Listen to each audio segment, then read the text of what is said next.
Every word we say is a magic spell. So spelling, spell casting, has been specifically used to denigrate ourselves. We are born into this world. Born comes from the English word barren.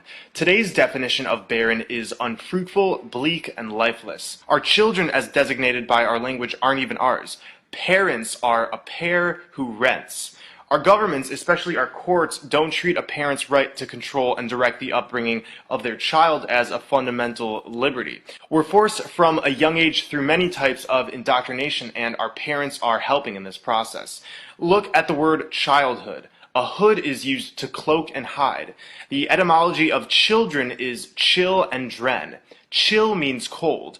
Dren is a name meaning a strong and healthy individual. So children are strong individuals who must be chilled, made cold. Stay with me, this will all come together.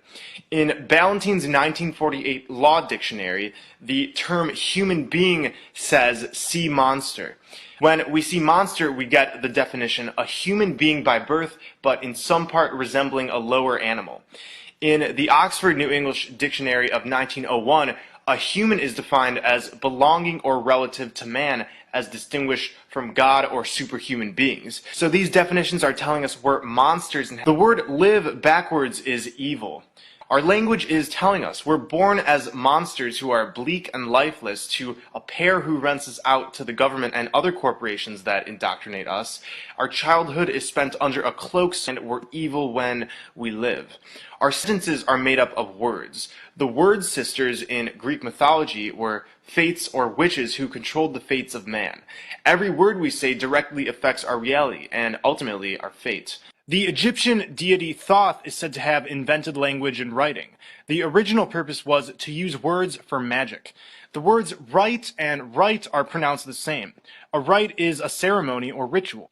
Whenever we're writing with words or speak, we're initiating a ritual. Books contain chapters. A chapter often refers to a sect of a secret society or religious order. To page someone is to summon them. Pages in books made of words are summoning things to enslave or imprison our souls. The word grammar comes from the French word grammaire or grimoire.